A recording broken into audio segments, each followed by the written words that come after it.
I'm a big fan of Harriet the Spy. You can see my review somewhere or the other. The story of 11-year-old Harriet M. Welsh, the little girl who goes around spying on everyone. She has her notebooks and she obsessively writes down what's happening with everyone, observing them, given the kind of advice by her nanny, old Golly, that you need to know everything about people. And a part of that is because there are so many different ways to live in this life that you shouldn't just kind of blindly follow what your parents do, but you should find out your own way. And the best way to do that is to gather as much information as possible. So as a big Harriet the Spy fan, I was really interested when Steve Donahue mentioned that a biography of her was coming out, and ordered that and got that beamed into the house as soon as it was released. And that is Sometimes You Have to Lie, The Life and Times of Louise Fitzhugh, Renegade Author of Harriet the Spy by Leslie Brody. This traces Fitzhugh's life all the way from 1928 Memphis all the way to her early death at the age of 46 in Connecticut in 1974. So yes, that's obviously why I came to the book, and even in the subtitle, this is the author of Harriet the Spy. This is sort of why I think you would be interested in that.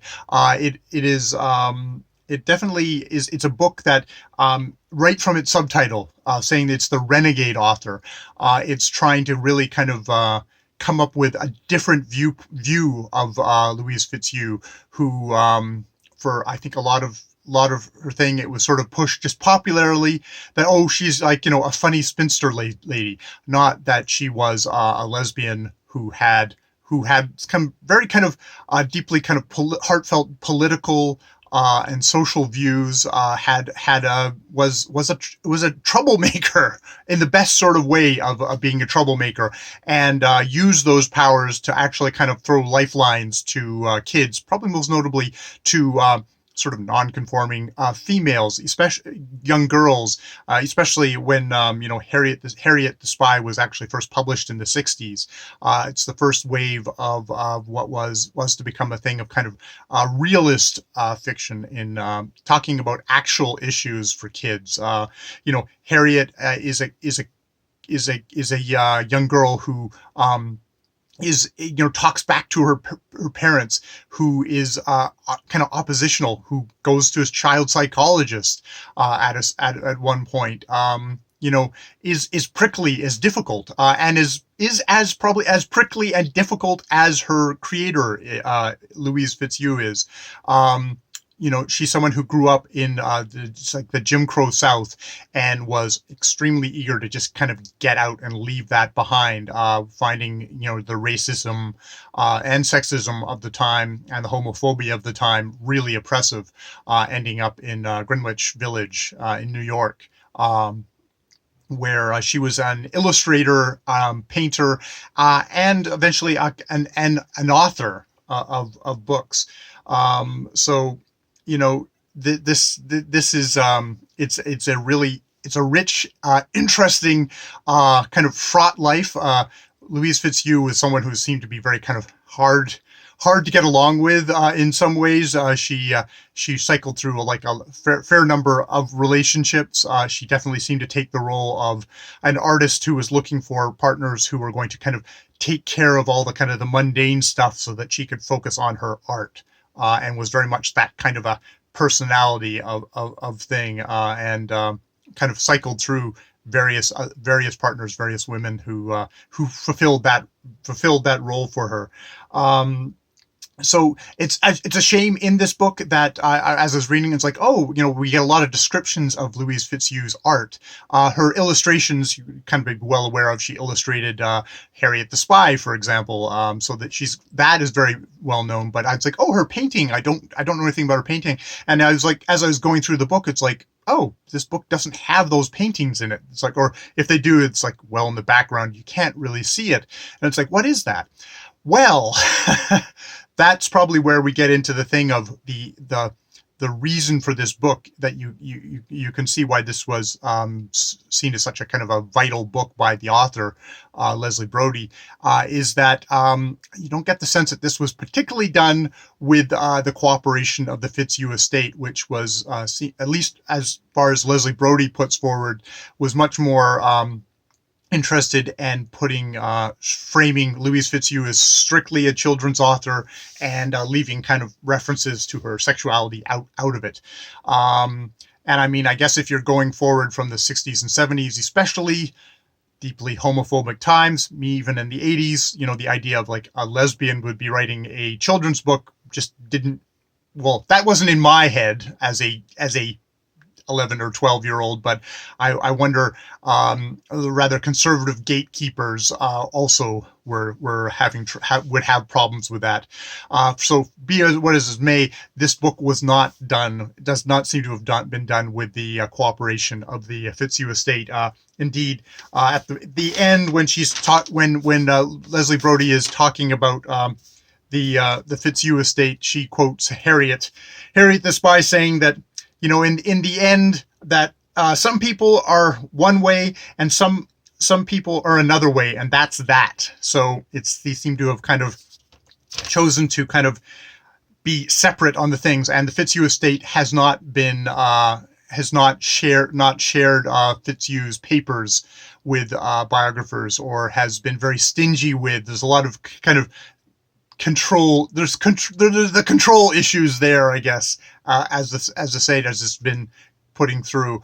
There is definitely a thing of, you get the sense of there's a divide, because FitzHugh was in New York for a lot of her development, and then has her very last, with her last partner, Lois Moorhead, moves more into the countryside, and kind of develops a different life, and that kind of left behind a lot of those New York people. And Leslie Brody seems to be much more on the side of kind of the New York Greenwich Village people than she is with Lois and that thing. Lois herself has died, actually, in I think 2008 or something like that, but the FitzHugh estate still seems to kind of lean that way. Now, for like the meat of this this biography, though it is very readable. I found it very readable. It's one of these ones that, like, sometimes I find biographies are very, okay, we have to kind of get through the chuff. This thing starts off with a bang, with the divorce of FitzHugh's parents, very public, nasty thing, where there's the transcripts of the trial that got to that stage, and people were coming to actually watch the trial, where her mother was pushed out of her life. Her father gained sole custody, and definitely you get to see a lot of kind of issues that she had with her family, with her father in particular, in this period. So you get a lot there. Louise FitzHugh herself didn't like to write a lot of letters, so a lot of it is coming from remembrances of people around her and friends, but you still get an idea of exactly how kind of prickly and how kind of hot-tempered she could be. That she was a pain to edit. Even though, boy, there's a chapter on the creation of Harriet the Spy, and you see how the editors that she worked with, especially Ursula Nordstrom, very kind of storied editor who worked with a lot of like Maurice Sendak, E.B. White, was like, how crucial those editors were in the creation of Harriet the Spy. That if you know the story of Harriet the Spy, one of the key characters is Old Golly, and in the initial draft that she brought to them, Old Golly wasn't in there, which it's like, wow, that's like a foundational kind of chink in there, and they actually kind of tease that out of a rather recalcitrant, kind of pouting, kind of scowling, like, what are you going to tell me? Because that's kind of her attitude towards all adults, kind of like, what are you going to tell me, kind of thing. Was able to kind of shepherd. It was amazing just how they worked together to shepherd this. Louise, not taking away from Louise FitzHugh, she is definitely the the kind of the genius, the one who kind of came up with this character who has lived down all these years. But it's just a wonderful chapter of these editor working with this writer. Um, and it, with the success of Harriet the Spy, she becomes even more difficult to work with in a way. And it's a real shame that she died so young that you don't get to sort of see what's going to happen next. She is one of these writers that you think, oh God, if she was on social media today, though, she'd be one of these people who would be like making an asshat of themselves, yelling at reviewers about negative reviews of her books versus letting them kind of stand on their own. There is a thing at the end where it's like she gets a negative review for the last book published in her lifetime.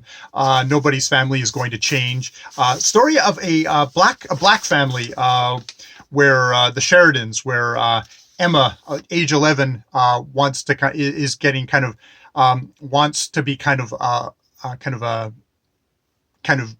become like a lawyer and stuff like that, but she's got a father who is a lawyer who's just like, oh, that's ridiculous, women can't be lawyers, kind of that. So sounds like a really interesting book. It got a negative review, and there is an implication with how Brody writes it that, like, well, that gave her that caused the chain of event that gave her the brain aneurysm that killed her, which is like, it's like, yeah, so a bad review killed Louise Fitzhugh. It's much more complicated than that. She had her own health issues, probably wasn't greatest at taking care of herself, and there's all the kind of underlying issues that can lead to a brain aneurysm. Sometimes they just happen. But it's just like, sort of like, she is one of these people who took things very personally. I mean, just editors kind of questioning her about her characters or trying to prod her into kind of getting better stuff, she would react to really poorly. She shelved Sport, one of the sequels to Harriet the Spy, because someone dared to kind of ask questions about it or say like, oh, maybe that doesn't work. It's like, pfft, she shoved it aside and didn't come back to it. It was published posthumously. So yeah, it's a really interesting book. I like books where, especially biographies, where it's like, okay, this isn't just like, oh, we're doing this because we're doing this. We're doing this because there's a reason. I want Leslie Brody wants to tell a story about how this isn't just some kind of like, oh, it's a children's author. Oh, isn't she a nice, funny lady? It's like, no, this is somebody who is a serious artist who had some serious points to make, was prickly and troublesome and hot-tempered and kind of a hot mess, but was just also really vital and somebody who should be read today. And it was interesting just reading her. I stopped before I got to the point. I was reading this biography and I stopped before she started talking about Harriet the Spy, in particular, like interpretations or kind of context, because I wanted to read it myself and kind of go back to this book that I hadn't read for, since I was like 11 or 12, but still had in my head as like one of my favorite books. And I really loved it. But going back to her, she was really good. Leslie Brody was really good at putting the book into context of the times of this kind of thing, of the reaction to the book. The book got banned because at that point it was like, oh, this is encouraging juvenile delinquent behavior. This Harriet talks back to her parents. This Harriet doesn't really conform to kind of like the social norms of what a good little girl should be at that point, which is like, this is the renegade part. I mean, I'm sure someone reads it today and thinks, oh, Harriet's like kind of a cool kid, but you wouldn't think, oh my God, she's pushing at the norms, but she totally was. So it's good to get that kind of a context too to the novel. So yeah, that is my review of Sometimes You Have to Lie, and I'll picture up here of Sometimes You Have to Lie. That Sometimes You Have to Lie is a quote from Harriet the Spy, from advice given to her by Old Golly. It's like, sometimes you have to lie, and you can see that in the context of sometimes you have to kind of give the social lie, the things of you lie to be kind, to be cruel and mean to other people.